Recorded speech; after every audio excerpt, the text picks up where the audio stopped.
So Facebook and Google and any number of other companies are busily offering themselves to you for nothing because they want inside information. They are essentially like a high-tech version of a wartime Indo-Dutch whore who gets you pissed on champagne, offers to sleep with you, and then casually quizzes you in the sticky aftermath about the invasion plans.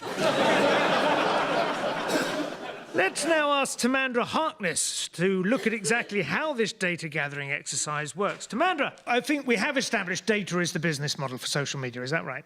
Definitely. How does it work? I mean, do they just analyse every single thing that you do on there? It's not even every single thing you do on there. I mean, yes, they can get a lot from what you do on social media, the things you like, the things you post, the words you use, the people you know, the friends you have. But as soon as you have an app in your phone, it's getting a lot more than that. It knows where you are. It knows who you're next to. It knows, possibly if you've got the health ones, it knows how fast your heart is beating when you're next to this person. It knows from the way you're moving, it can tell whether you're walking, cycling, on a bus. It can probably analyse the vibrations and tell you what model of bus you're on. Wow. If you're on a bus, though, you haven't got much disposable income, so it probably moves on. That's probably the safest way to avoid adverts. More scary than that is what it infers that you don't tell it from the things that you have told it. So, for example, Simon, do you like curly fries? I think I do, yes, from what I recall. Well, that's good, because a Cambridge University study of what people liked on Facebook found there was a high correlation between liking curly fries and being intelligent. Yes, I remember now. I really like them. That's right. So they can infer a lot of very personal information from information that you do give them. They can infer things you haven't told So them. you like a page that is dedicated to curly fries, and the next thing you know, you're getting, like... adverts to join Mensa, right, for example. Yeah. Extraordinary. Yeah, or, you know, you like somebody else's dog picture on Instagram, and the next thing you know, you're getting adverts for dog food. I mean, you've worked in this field and you've studied it. Is it sinister? Do we need to be worried, or are we just being... The word groomed keeps coming into my mind, but... Like you, I'm not that worried about adverts. They're not as infallible as they like to think. Twitter, for example, I haven't told Twitter anything about me, but from my interests, which are pretty much motorbikes, maths, comedy, data, it's inferred that I am male. So I'm constantly getting adverts for beard care products. So I say, you see, they're not infallible yet. They don't know us quite as well as they think. Is it worth trying to throw in a few curveballs to keep them on their toes? You know? Just go online and buy some Victorian erotic art on the Amazon, just to throw them off the track. Just purely to confuse them. I mean, and then if it gets delivered anyway, I mean, I suppose you might as well. And if nothing else, it would change the range of sex robots they were offering you. Well, this is, you know, I've teased the audience a couple of times with mentions of sex robots, and I say teased, but...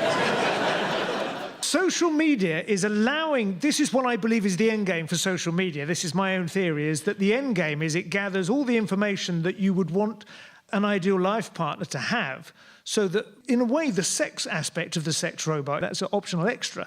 It's the sheer level of empathy which you know, once you start putting this into a human form, that could be the end of the human race.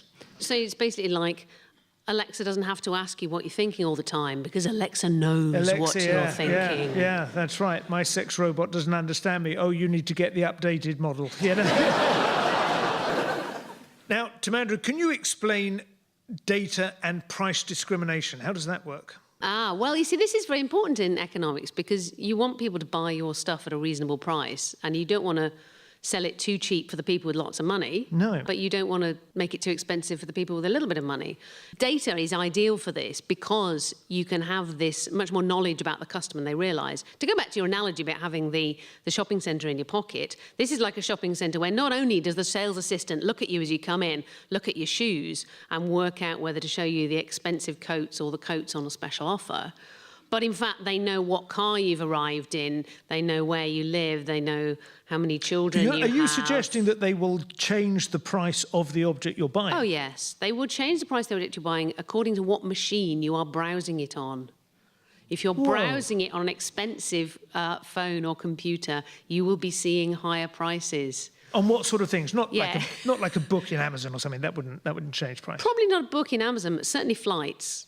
Things like that, where the prices are flexible. They can tell from the signal they're getting. They can tell what device you're using, probably where you are. So book whether your you're flights while you're on the bus. Postcode. And not only that, but borrow somebody's really cheap old phone on the bus and book your flights on that, preferably while passing through a poorer part of town.